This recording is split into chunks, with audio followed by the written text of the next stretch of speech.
حکومت ہماری ہے، ہماری ہے، ہماری ہے۔ ایک بات بڑی تعجب میں ڈال دیتی ہے۔ میں اکثر لوگوں سے سنتا ہوں کہ کافی لوگ تمنائیں کرتے ہیں کہ یار مسلمانوں کی حکومت کب آئے گی، مسلمانوں کے ہاتھ میں ہندوستان کا باغ ڈور کب آئے گا۔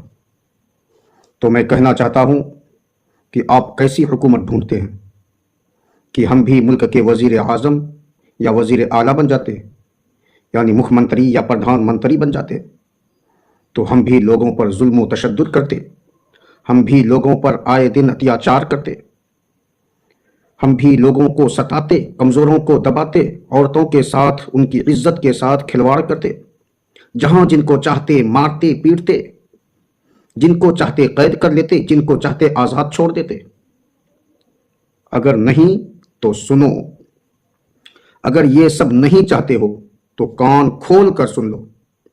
حکومت ہماری ہے، قسم خدا کی حکومت ہماری ہے، حکومت ہماری تھی، ہماری ہے، ہماری رہے گی انشاءاللہ ثم انشاءاللہ، قیامت تک اور قیامت کے بعد بھی۔ اب کہیے وہ کیسے، یعنی کیسے ہماری حکومت ہے اور کیسے رہے گی؟ یہ بتائیے کہ خدا کس کا؟ ہمارا؟ ہم کس کے؟ خدا کے؟ یاد رکھیے گا۔ زمین کس کی؟ زمین کس کی؟ خدا کی نا۔ آسمان کس کا؟ خدا کا نا۔ بس یاد رکھیے گا۔ چاند سورج، ہوا پانی، یہ سب کس کے؟ سب خدا کے نا۔ پتھر کون برساتا ہے؟ بھوکمپ کون لاتا ہے؟ زلزلہ کون لاتا ہے؟ ایکسیڈنٹ کون کرواتا ہے؟ جہاز کو پلٹواتا کون ہے؟ جوان جوان بیٹوں کو بیٹیوں کو اچانک کون اٹھا لیتا ہے؟ غور سے سنتے جائیے۔ پیارے پیارے بچوں کو کون چھین لیتا ہے؟ چپکے چپکے ہزاروں قسم کی بیماریوں میں کون مبتلا کرتا ہے؟ ہزاروں طریقے کی پریشانیوں میں کون گھرواتا ہے؟ اللہ نا۔ ہاں یا نا؟ اللہ نا؟ کہو ہاں اللہ، اللہ، یقیناً اللہ۔ اور جب یہ سب کچھ اللہ کرواتا ہے اور ہم اللہ والے ہیں، ہم اللہ ہی کے ہیں، اللہ ہی کے ہم فین ہیں، اللہ ہی پر مر مٹتے ہیں، اور اللہ ہی ہمارا سب کچھ ہے۔ اللہ کے آگے ہمارا کوئی رشتہ دار نہیں، کوئی پریوار نہیں، کوئی دوست دار نہیں۔ تو ہم اللہ کے ہوئے، اور سارا قانون اللہ کا، پاور اللہ کی، اور ایسی پاور کہ کوئی کچھ بھی بگاڑ نہ سکے، کوئی کچھ بگاڑ بھی نہ سکے، کوئی بھونک بھی نہ سکے، انگلی تک اٹھانے کی جرأت نہیں۔ تو پھر حکومت کس کی ہوئی؟ اور ہم سب سے بڑھ کر کسی کی حکومت ہو بھی نہیں سکتی ہے۔ ہم سب سے بڑھ کر حکومت کسی کی ہو بھی نہیں سکتی ہے۔ کان کھول کر سن لو، بڑھیاں سے دماغ میں بٹھا لو سب۔ اب بات رہی کہ پھر ہم پہ اتیاچار کیوں ہو رہا ہے، تو جواب ہے کہ جب ہمارا اللہ، یعنی جب اللہ ہی برداشت کر رہا ہے اور سب کچھ دیکھ کر ہنس رہا ہے کہ تم جو کچھ بھی کرو گے بڑی محنت کے بعد کرو گے، اور ہم تھوڑا سا بٹن دبا دیں نا، تھوڑا سا ریموٹ دبا دیں نا، بس کافی ہے، بس کافی ہے۔ تم کہاں جاؤ گے؟ اللہ کا کہنا ہے کہ تم کہاں جاؤ گے؟ مجھ سے کچھ تھوڑی بچ سکتے ہو۔ اب بات رہی یہ بیسٹ بات، بیش قیمت بات یہ رہی کہ پھر اللہ سہ کیوں رہے ہیں؟ اللہ اتنا کچھ دیکھنے کے باوجود سہتے کیوں ہیں اتنا؟ فوراً سزا کیوں نہیں دے دیتے؟ تو اس کا جواب یہ ہے کہ جان اللہ کی نظر میں کوئی معنی نہیں رکھتی. جان، روح اللہ کی نظر میں کوئی معنی نہیں رکھتی. یہ بھی بات کان کھول کر سن لیں، اس کو بھی سمجھانے کی کوشش کروں گا انشاءاللہ. جان کی کوئی قیمت اللہ کے یہاں نہیں ہے. جیسے ہماری نظروں میں مچھلیوں کی جانوں کی، مچھروں کی جانوں کی کوئی قیمت نہیں، اسی طریقے سے اللہ کے نزدیک ہماری جان کی کوئی قیمت نہیں ہوتی. اب چاہے مچھلی کو تڑپا کر مارو، یا پٹخ کر مارو، یا زندہ ہی آگ میں ڈال دو، اس سے ہم لوگوں کو کیا فرق پڑتا ہے؟ اسی طریقے سے اللہ رب العزت کو ہماری جان کی پرواہ نہیں ہوتی کہ کتنی سختی کے ساتھ جان جا رہی ہے، کتنا برا ہو رہا ہے اس کے ساتھ. یہ اللہ اس کی پرواہ نہیں کرتا. اب کیوں، وہ بھی سمجھانے کی کوشش کروں گا انشاءاللہ. یہ مت کہنا کہ پھر 70 ماؤں کے جیسا دل کیسا، وہ بھی انشاءاللہ سمجھانے کی کوشش کروں گا. تو کیا ہے کہ کتنا برا انسانوں کے ساتھ، ہمارے چاہنے والوں کے ساتھ ہو رہا ہے. جس طرح ہم مرغی سے، مچھلی سے پیار بھی کرتے ہیں، پھر بھی اس کو ذبح کر لیتے ہیں. بکرے سے پیار کرتے ہیں، پھر بھی ذبح کر لیتے ہیں. بہت ساری کھانے کی چیزیں بہت خوبصورت ہوا کرتی ہیں، اس کو لے کر کے ہاتھ میں گھماتے ہیں، کھیلتے ہیں، اس کے باوجود پھر کاٹ کر کھا جاتے ہیں. سمجھیے کہ یہ بھی آپ کو جواب ہو گیا، یہ بھی آپ کو جواب ہو گیا کہ اللہ ہم سے پھر کیسی محبت کرتے ہیں. محبت الگ چیز ہے، پیار الگ چیز ہے، لیکن امتحان کے حساب سے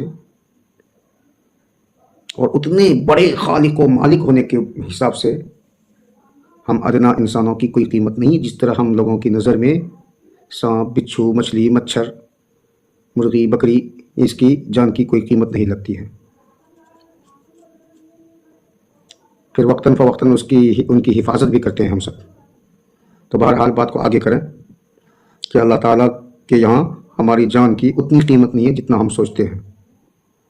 اب کیوں، وہ بعد میں بتائیں گے. لیکن انسانوں کے لیے انسانوں کی جانوں کی قیمت لگا دی ہے. یعنی انسان کو کہہ دیا کہ تم کو اس کی جان کی حفاظت کرنی ہے، اپنی بھی جان کی حفاظت کرنی ہے اور اپنے بھائیوں کی بھی. یعنی ایک انسان دوسرے انسان کی جانوں کی حفاظت کرے، لازم ہے، فرض ہے. اور نہ کرے، کسی پر حملہ کرے، کسی کی جان پر کھیلے، تو ہمیشہ ہمیشہ کے لیے جہنمی بھی ہوگا. یہ انسانوں کے امتحان کے لیے ہے کہ مان کر چلتا ہے کہ نہیں. یہ امتحان کے طور پر ہے کہ دیکھیں یہ ہماری باتوں کو کتنی قیمت لگاتا ہے، ہماری باتوں کی کتنی قیمت لگاتا ہے. یہ اپنے من کا چلاتا ہے یا ہمارے قانون کے مطابق قدم بڑھاتا ہے. یعنی ہم کو مکمل مان کر چلتا ہے یا نہیں. تو ایک بات ہو گئی. لیکن اب خلاصہ کرنا چاہتا ہوں اس بات کے ساتھ ساتھ کہ اللہ کو ہماری جان کی پرواہ کیوں نہیں ہے، کیسے نہیں ہے. کبھی کبھی آپ نے سنا ہوگا کہ بہت خطرناک بھوکمپ آیا، زلزلہ آیا، اور سینکڑوں لوگ، ہزاروں لوگ دب کر مر گئے. کبھی کوئی گاڑی پلٹی، ہزاروں لاکھوں لوگ مر گئے.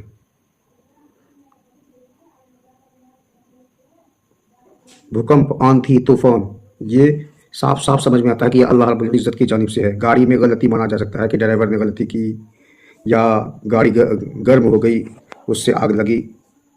جو بات صاف طور پہ سمجھ میں آ جائے، بھوکمپ اور آندھیوں میں جو لوگ، زلزلوں میں، طوفانوں میں جو لوگ مرتے ہیں، ہزاروں ہزار، لاکھوں لاکھ لوگ جو مرتے ہیں، کیا اس وقت اللہ کو رحم نہیں آتا؟ اللہ کو درد نہیں ہوتا؟ کتنے لوگ کیوں مر گئے، کس وجہ سے مر گئے، یا اتنے لوگوں کو کیوں مرنے دیں گے، کس وجہ سے مرنے دیں گے؟ تو پتہ چلا کہ اللہ کا قانون، اللہ کی حکومت، اللہ کی پاور کے سامنے ہماری جان کی بس مچھر کی طرح قیمت ہے. لیکن محبت فرماتے ہیں. مثال دیتے دیتے کافی وقت لگ جائے گا، پھر بھی سمجھانے کے طور پر بول دیتا ہوں کہ ہم کبھی کبھی، یہ تو جاندار ہیں ہم، بے جان چیزوں سے بھی کبھی کبھی معمولی معمولی چیزوں سے اتنی محبت کرتے ہیں، جیسے عورتوں کو سونے کی نتھنی مل جائے، ہے تو وہ چھوٹی، لیکن بے حد محبت اس سے کرتے ہیں، بے حد اس کی حفاظت کرتے ہیں۔ اسی طریقے سے ہمارے نزدیک اگر تسبیح کے دانے گر جائیں تو اس سے کتنی محبت کرتے ہیں۔ قرآن کے ورق گر جائے یا اللہ کا نام لکھا ہوا گر جائے تو ہم اس سے کتنی محبت کرتے ہیں۔ اب وہی اللہ کا نام لکھا ہوا تھا، قرآن کا ورق لکھا ہوا تھا، آندھی آئی، اتنی زور سے آندھی آئی کہ وہ جتنی جلدی ہم اس کو پکڑنے کے لیے سوچے وہ اتنی جلدی اڑ کر کے کہیں سے کہیں چلی گئی اور جا کر کے گہرا پانی میں، یعنی بہت زیادہ پانی میں گر گیا۔ تو کیا اس کے لیے ہم اپنی جان دے دیتے ہیں؟ محبت کتنی تھی کہ فوراً دیکھے سوچے اس کو اٹھا کر کے بہت اوپر رکھیں گے۔ ذرہ برابر دل گوارا ہی نہیں کرتا کہ میرے اللہ کا نام زمین پر گرا رہے اور میں اسے نظر انداز کر دوں، لیکن آندھی نے اسے اڑا لے گئی اور لے جا کر گہرا پانی میں یا ایسی جگہ میں جہاں جانا ناممکن ہو وہاں پہنچا دی۔ تو اب ہم کیا کر سکتے ہیں یا کیا کریں گے؟ کچھ نہیں، کہ جہاں تک ہماری کوشش تھی ہم نے کی۔ اسی طریقے سے اس عورت کا اگر سونے کی نتھنی یا ایئر رنگ ہیرا جائے، گم ہو جائے، تو اس کے لیے کیا کریں گے؟ وہ عورت کیا کرے گی؟ جان دے گی؟ نہیں۔ بہرحال کچھ نہ کچھ انشاءاللہ امید ہے کہ بات سمجھ میں آ گئی ہوگی، اور کوشش کریں گے تو بھرپور سمجھ میں آ جائے گی۔ لیکن دل میں اعتراض اور اشکال یہ پیدا ہوتا ہے کہ پھر ہم غیروں کے ہاتھ سے کٹتے کیوں، مرتے کیوں ہیں، دن رات پریشان کیوں ہوتے ہیں؟ تو میں کہتا ہوں وہ کتنوں کو مارے گا، کتنوں کو مارتا ہے، کتنوں کو پریشان کرتا ہے۔ میرے اللہ تو منٹوں میں لاکھوں کی جان لے لیتے ہیں، پتھر برسا کر، بھوکمپ لا کر، زمینوں کو دھسا کر، گھروں کو اوپر میں گرا کر، گاڑیوں کو پلٹا کر، طرح طرح کی بیماریوں میں مبتلا کرتے، طرح طرح سے میرے اللہ پریشان کرتے رہتے ہیں۔ اب بتاؤ یا بتائیے کہ حکومت کس کی ہے؟ میرے اللہ سے بڑھ کر کوئی کر لے گا کیا؟ پوری دنیا ظالموں سے بھر جائے، تانا شاہوں سے بھر جائے، پوری زمین، پھر بھی میں یقین اور دعوے کے ساتھ کر سکتا ہوں میرے اللہ کے مقابلے میں وہ کچھ بھی نہیں کر سکتا۔ اس لیے ہمیں ہر وقت گمان رکھنا چاہیے اور من ہی من میں مسکرانا چاہیے، فخر ہونا چاہیے کہ ابھی بھی میرے اللہ کی ہوا کا رخ کوئی نہیں بدل پایا، کسی نے سورج کو اپنی جگہ سے ہلا نہیں پایا، کسی نے چاند کو نہیں ہلا پایا، کسی نے زمین کو بدل نہ پایا، کسی نے آسمان کو ہلا نہ پایا۔ میرے اللہ کا قانون تھا، ہے اور قیامت تک رہے گا، پاور تھی اور ہے اور قیامت تک رہے گی، اس کے بعد بھی رہے گی یقیناً۔ اب دوسروں کے سامنے چیخنے پکارنے کی ضرورت کیا؟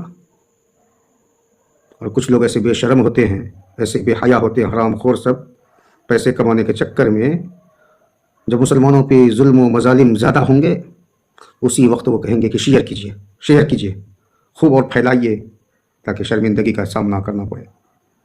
ایسے لوگ بےہودہ لوگ ہوتے ہیں۔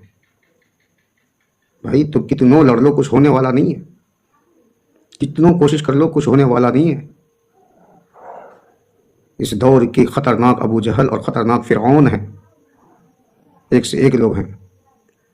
خطرناک سے خطرناک فرعون بھی اس دور میں پائے جاتے ہیں اور ابو جہل بھی پائے جاتے ہیں، اور نہ جانے کون کون پائے جاتے ہیں، قارون فرعون بھی پائے جاتے ہیں، حامان بھی پائے جاتے ہیں۔ اس لیے شیئر کروا کر کے اللہ کے واسطے کوئی مسلمانوں کی عزتوں کا مذاق نہ بنائے۔ میں تو کہتا ہوں اس کو کمنٹ میں الٹی گالی دو، برا بھلا شبد کہہ کر کے اس کو روکو، کنٹرول کرو جو شیئر کرنے کہتا ہے۔ بڑے سے بڑے مظاہرے کر کے، ریلیاں نکال کر کے، دھرنا پردرشن کر کے کچھ نہیں ہوا، اور شیئر کر کے تم چاہتے فیس بک میں ہی گولی مار دیں گے، موبائل سے ہی گولی مار دیں گے۔ یہ بدتمیزیاں ہیں تمہاری۔ یہ بیچ میں یہ بات ضروری آ گئی تو ضروری سمجھا۔ بہرحال ہم کو گھبرانا، افسوس کرنا، آنسو بہانا، قلق دل کے اندر پیدا کرنا، صدمے کا اظہار کرنا، یہ سب کوئی ضروری نہیں۔ اللہ سے دعا کرتے رہیں کہ وہ بھی نہ ہو، اتنا بھی نہ ہو۔ اور اللہ نے کہا ہے کہ جہاں تک تمہاری کوشش ہو تم اپنی مکمل کوشش کے ذریعے ہر برائیوں کو روکو، وہ الگ سی چیز ہے، وہ بھی بات آپ سمجھنے کی کوشش کریں گے تو سمجھ سکتے ہیں۔ مثلا آپ نہیں چاہتے کہ آپ کا بچہ اسکول میں مدرسے میں مار کھائے، لیکن بچہ شرارت کرے گا تو آپ اس کو مجبوراً چھوڑ دیں گے کہ کھاؤ مار۔ ایسے ہی اللہ ہے، ہم سے یا ہماری قوموں سے کچھ غلطیاں ہوتی ہیں جو اللہ کو ناگوار گزرتا ہے، تو اللہ تعالیٰ کسی بھی بہانے سے اس کے ساتھ ظلم و تشدد کرواتے ہیں، اور کبھی کبھی کوئی غلطی نہیں بھی ہوتی پھر بھی کرواتے ہیں، جیسا کہ ابراہیم علیہ السلام کے ساتھ ہزاروں امتحانات آئے، موسیٰ علیہ السلام، عیسیٰ علیہ السلام اور تمام انبیاء کے ساتھ آتے رہے۔ تو امتحانات بھی ہیں اور کچھ سزائیں اور جزائیں بھی ہیں۔ اس لیے جو کچھ بھی ہو رہا ہے ہم کو یہ حکم ہے اللہ رب العزت کی جانب سے کہ تم مکمل کوشش کرو، جہاں تک ممکن کوشش ہو، پورے دل و جان سے اس کی کوشش کرو، ہاتھ سے، زبان سے، بات سے، قلم سے، جیسے بھی ہو، تحریر سے، تقریر سے، جس انداز سے بھی ہو، جہاں تک تمہاری ہمت کام کرتی ہے، اور جہاں تک ممکن ہے وہاں تک کوشش کرنی پڑے گی، جہاں تک تمہاری پاور چل سکتی ہے۔ یہ اللہ رب العزت کے عطا کردہ جو حکم نافذ ہے، اس کو نبھانا، پورا کرنا، یہ ہمارے لیے فرض عین ہے، لیکن غیروں کے سامنے پزمردانہ مایوسی کا اظہار نہ کریں اللہ کے واسطے۔ کبھی کبھی جتنی باتیں آپ کے سامنے میں نے رکھی ہیں، ان باتوں کو مذاق ہی مذاق میں ان کے سامنے اپنے بھائیوں کو، مسلمان بھائیوں کو سنائیں اور دہرائیں، تاکہ ان کا سر نیچا ہو کہ حقیقت میں ابھی سب کچھ تو انہی کی ہے، انہی کا ہے۔ بہرحال اللہ آپ سب کو صحیح سمجھ عطا فرمائے، عقل سلیم، قلب سلیم، فہم مستقیم نصیب فرمائے، آمین ثم آمین۔